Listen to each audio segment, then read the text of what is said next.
Evening. Calling the Finance Committee to order. Roll call, Ms. Cindy. Ms. Richards, Present. Mr. Toller, Here. Ms. Dominguez, Present. Mr. Westmoreland.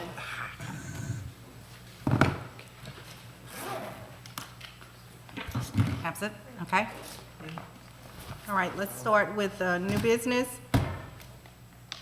Discuss the account payable check register for November 16th through December 15th, 2021. Mrs. Nottabox. Thank you, Mr. Chairman. Again, this is just for the committee's information, no actions needed. We've given y'all the actual expenditure checks from November 16th through December 15th. It's 471 checks in the amount of $18,409,259.64. The reason this is a little higher than normal is we're now paying a lot of our Phase 1 construction projects. Some of those expenditures are included here.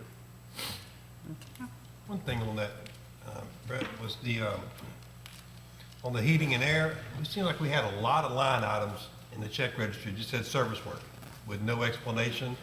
Like it started at the beginning, it would have like, replace a 5-ton unit or replace this and then it just gets to where it's just service work, and some of them were $5,000–6,000 for very little description. Let me look at that real quick, please. I, completely understand whenever it's an $80 or $100, $200 thing, but you start getting into the pretty big numbers. I can look into that. I see that with our Morgan Mechanical bill we're talking about. Correct. It looks like the last 20 lines say fee for service work performed. It's routine maintenance work, so I'll have to look into that and get back with Mr. Toller. I don't know right off the bat by looking at this report. Okay. Any other questions, concerns? Okay, no action needed. Item B, discuss the year-to-date budget comparison for November 2021. Yes, Mr. Chairman, I've given y'all a copy of our budget to actual comparison for the period ending November 30th, 2021. The only differences between our budgeted amount is, as I reported the last one, the MFP funds are down because our enrollment is down about $850,000. Our sales tax is even up stronger. We're projecting right now for our general fund sales tax, which is one of the two pennies, a $2.4 million above budget amount. And then our salaries are projected about $2 million less. We budgeted more, not knowing exactly the impact of the raises for our employees. We do have a surplus in our salaries. So the overall projected at this particular time general fund is a surplus of $3.5 million, almost 3.6. And then on our capital project fund, we're showing an increased sales tax of $450,000 above our budget. What you don't see is the last time I reported this to you, it was 1.7. It's the second penny is just the same as the first penny. It's additional 2.4, but we moved $2 million into our Hurricane Ida recovery work for the portion of the work that won't be paid by insurance and won't be paid by the FEMA reimbursement. That's going to be the portion that FEMA's going to expect us to pay of our deductible and our claims. So we are looking pretty strong on both our general fund and our capital project funds. But is there any way to forecast, like with the extra tax that we did for the teacher pay raises? Are we forecasting that for the rest of the year? How are we looking on that as far as sales tax collections? And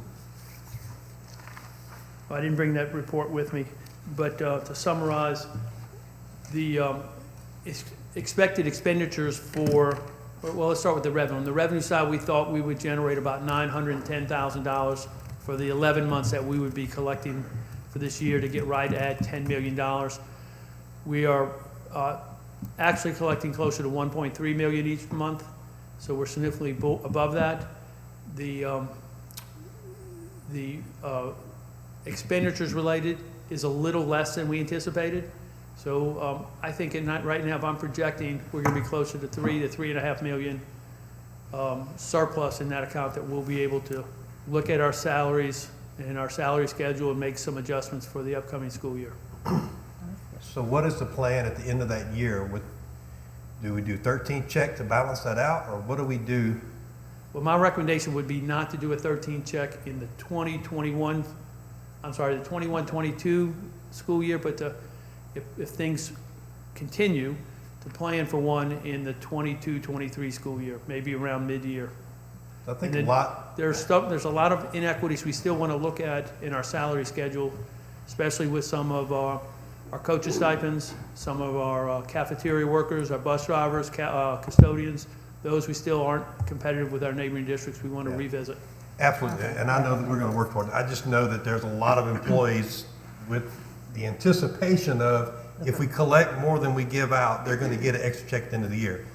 So just putting that out there early. I know it's premature to judge, but there's something we need to do there to try to, I guess, let them Well, the know. one thing to tell the employees is that every penny that's collected will be spent in salaries and benefits. Okay. Well, Yes? see, I don't know if this is on topic, but, my understanding of these tax proceeds was that they were going to be used for the purpose of us offering competitive salaries, meaning salaries that when employees that are looking to work here versus looking to work at some other district, and they compare, the salary that they see on our salary schedule is competitive to the salary that they're seeing on some other district salary schedule. If we're using the funds for 13th checks, that doesn't show up in the salary schedule. It doesn't give us any benefit whatsoever when it comes to offering competitive salaries. It kind of just goes into the, whatever, the sphere, So my concern with using these funds for something like that is that it defeats the purpose of what we're trying to accomplish. Right. So I don't, and I guess that maybe there was a miscommunication. I don't know why that folks would think that they would be getting an extra check, but my understanding all along was that we were going to be trying to, or I think the commitment actually at one point was that after we got this first year, we were going to look and see how we could raise other salaries, particularly to make other employee salaries more competitive. Yeah. I don't ever recall making a commitment to doing like a lump sum payment or something. And I think probably where that philosophy would come into play is that whenever we sell it as 100% of this will go to the employees. Yeah. So I guess what my suggestion would be is to find a way, I think we could do both. And I'm not talking about a sizable 13 check that just breaks the bank or zeroes out that account. But I think we ought to start looking early at a possible way of doing both, where we could fix our salary schedules and make some adjustments. But the fear is if you dedicate all of that excess to adjusting the salaries, now you've dedicated that. Now it's dedicated funds that you have to be able to get next year. So what if there is a decrease next year? Where do you pull back from?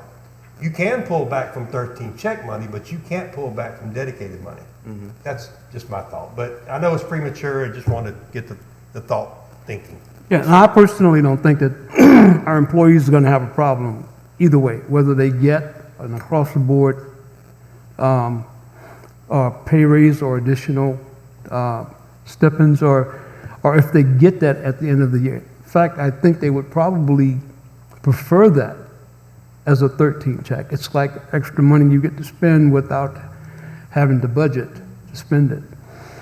So, and we also will be able to satisfy the taxpayers, that their dollar is being spent for exactly what we said it was going to be spent for. I don't think that it matters much to the taxpayers whether it is a 13 check, or whether it's a incremental pay raise. Rose? Well, one thing as Brett was referring to, bringing the salaries up, we still have on the table bus driver, Right. employees. Cafeteria. They need all the support personnel. That was our promise. Yeah. So to me, that's got to go before 13th check for everybody. But it's a good position to be in, to know we Yeah, have to some have a little decisions extra, and some yeah. flexibility to make. Absolutely. Yeah. Very good. And hopefully we have enough to do it, all we need to do. And Well, we'll start looking at that Brent was probably come saying though, March. like Brent was saying though, we're trying to make the salaries competitive. Correct. So I don't think that directing, the portion of that tax increase that brings our bus drivers, to a competitive salary would be out of order. Right, no, but that's the priority we committed to, yeah. Yeah. Was getting the salaries up for bus drivers, cafeteria workers, janitors, all of that stuff. And yeah, hopefully we can get to that soon. One more thing, was there a major increase in our premiums for life and retirement? Or healthcare rather in retirement? I've talked briefly with Henry. It's my understanding that most of our policies are going to stay pretty much the same. Our dental, at one particular point, was looking at like a 9% increase, but he was able to talk with them and get it down to, I think, 3.5% increase. Okay. So the dental's the only thing that's, I think, going to see a significant increase. And the retirement plan? The health insurance. We're talking about the voluntary plans. Yeah, and then the health plan too, and the retirement. Is any of that Oh, going I haven't up? gotten the word on the retirement for next Okay. year yet. It should be coming out probably in the next 30 days. Well, healthcare we know went up. Yeah, we know healthcare went up. They targeted us. Yeah, that was terrible. Yeah, that's it, Ms. Janice. That's it? Okay, C, consider approval to enter into Avestis Management Plan Service Agreement with Ryder Consulting Engineering. Thank you, Mr. Chairman. In the past, the school board had an employee that was trained and certified to manage our asbestos plan. That employee retired.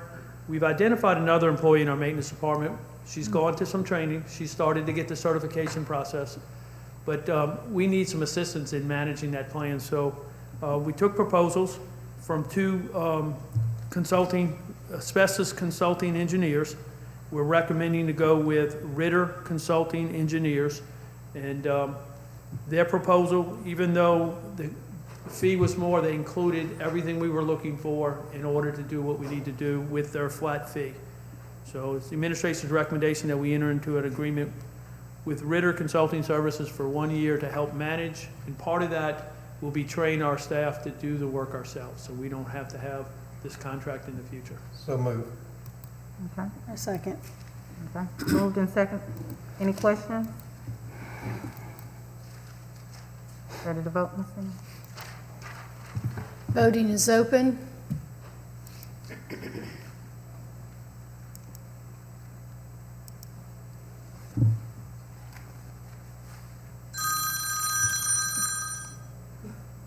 Sorry about that.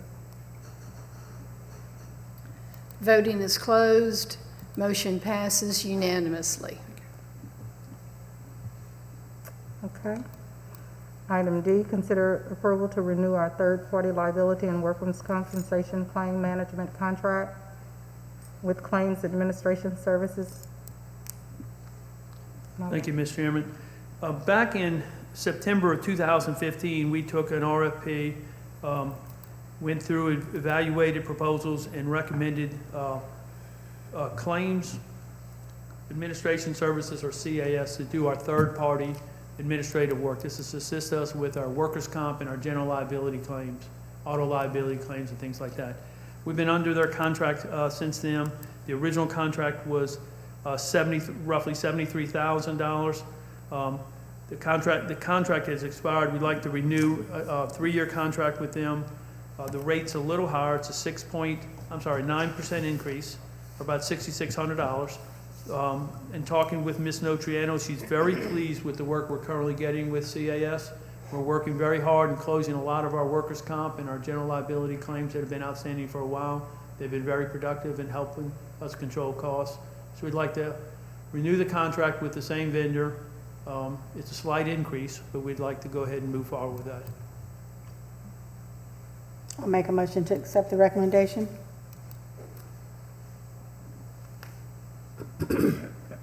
Second. Motion and second. Any questions? Ready to vote, Ms. Cindy? Voting is open.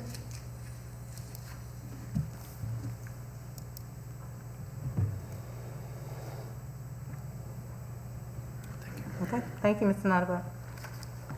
Voting is closed. Motion passes unanimously. Okay. Item E, consider approval to partner with Antoine Marketing and Design for the District Marketing and Communication Plan. Dr. Lisa Patel? Good afternoon. As you all know, as part of our strategic plan that we recently created and you all adopted, one of our priorities was around communication. So we had a marketing RFP go out in order to support this priority. We also applied for some of the funding to support our strategic plan from the state, and this is one that we identified for them as a need. So we had 4 total vendors apply. We had 2 local companies. When the 4 vendors were evaluated on the rubric, our 2 local companies were very close, within 0.3 of a point. That was on our paper review of a committee. So since this is a large endeavor and about communication, we had a phase 2 where we had each vendor was consulted on a date for their presentation to make sure before the email went out that they were available on that date. Then that committee emailed both vendors their date, time, location, available technology, a task, and a copy of the rubric. And the task was around our virtual learning option, a logo, and a communication, and they were given some information about that virtual program that we would want communicated. The rubric had a possible 35 points, and we had 8 committee members, but 1 had an emergency that morning and could not attend, who was a principal. But our committee consisted of our 2 people in technology who work on our district communication, our virtual coordinator, our family engagement coordinator, an academic curriculum supervisor, a principal, a curriculum coach who also is a parent in our district. And so we are recommending, based on that, Antoine Marketing and Design as our partner for this endeavor. Questions? Question. And I'm not on the committee, but I did have a question, if that's okay. We had asked previously when the board is going to be asked to approve a contract, that we be provided a copy of the contract or proposed agreement that you're asking us to approve ahead of time. I did not see the actual terms of any sort of agreement or a contract or anything like that on board docs, do we? No, sir. I have not received it. I wasn't, I don't know. We have a proposal maybe, but Yeah, I don't have a detailed proposal. not with me. Okay. And then there was another, We can get the proposal before the board meeting next Tuesday. there was another question I had on here, on the sheet that says marketing RFP recommendation. It wasn't clear to me because it says, the first part talks about a committee that was evaluating the proposals. And then the second line talks about 7 members who serve in variety of roles. Was it the same group, or was it 2 different groups of people that did the 2 different scoring? Right, it was the committee that did phase 2 were the people that I mentioned who directly deal with that priority. The first committee, we just evaluated the actual submitted proposals, the written paper. So the second group, they did phase 2. That was around the presentation, and we pulled in a variety of people and from different roles to get their perspective of what that presentation looked like. So it was 2 different sets Yes, of sir. people? Yes, sir. Okay. So, Can you, But you only made it to, you had to get through phase 1 to be invited to phase 2. right. And when we sent the original RFP out, though, there was no discussion about a phase 2, right? It was just a phase 1 originally. Well, it didn't say phase 1, or it just said, this is the proposal, and then, because, especially since there were 2 local companies, which was one of the things we really wanted, since they're communicating about our school system, when they were that close, within 0.3 of a point, we wanted, and that's on paper, we wanted to see a presentation. So, we thought it was a large enough endeavor to request that. Okay. The real deciding factor between the first phase was price, and one of the applicants didn't price all the work, so it really wasn't comparing apples to apples. That's why phase 2 is really needed. And I mean, I guess I don't have a problem with having a phase 2, and you had told us ahead of time that y'all were thinking about doing it. It's just troubling to me that we had an original way that we were going to handle the process. That was going to be handled by this group of people. That group of people scores the original proposals. One company comes out slightly higher than the other 3, and then we set up a completely separate way that we're going to handle it the second time with a different group of evaluators, and then another company comes out ahead. Well, and I think one of the things in the first part was what we were looking for, did the vendors meet what we were looking for as a district as far as the technical pieces of what they were going to be able to do. But when it came to where they were going to be able to do what it would look like, we had people or wanted people who would definitely have more expertise around the way it would be communicated around the task in addition. But the first phase was specifically around were the things turned in for the specific RFP, the technical things available.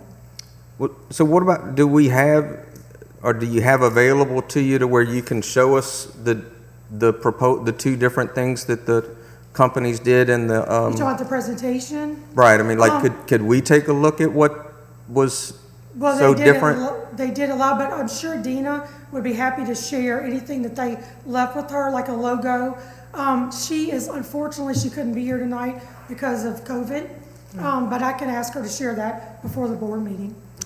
Okay, so it was something they did like during a video They did presentation? live. They were given the date, they came live, But- they presented it, they had a presentation. But and they produced work product, Yes. right? I mean, could we have an opportunity to look at that work product before they? I mean, I don't have a problem, Dina would have it saved at her, because she was the committee chair. Okay. Madam Chairman, I'd like to make a motion that we just refer this to the full board. That way, we'll have a chance for the entire board to discuss it. And then between now and the board meeting, if anybody would like to get any of the data that collect or whatever, and that way, instead of going forward with a committee recommendation. So I move to refer it to the board. Well, that's what I was going to say, so I'll second it, but I also had a question. Okay. There's no mention of money at all, so we have no opportunity to even compare apples to oranges, or oranges to oranges. So that would be, to me, that's very important. We could include that with the logo and presentation. It's just like, I'm just not really prepared to accept this today without the rest of the details. If y'all don't mind for giving that, and we can vote again, Okay, so we're taking it to, or we'll bring it to full board. Well, we have a motion on the floor to send it to the full board. okay. With getting the information we need. And what is that? The contract, we'd asked to see a contract, we don't know what the contract. Contract and the presentation material. Okay. And that will be brought to full board. If it's okay with the board, we'll email that to you Yes, in favor of me. ahead of time so y'all can review it before Tuesday. Be perfect. Okay, all right. The motion, It's on the floor, Cindy. Voting is open.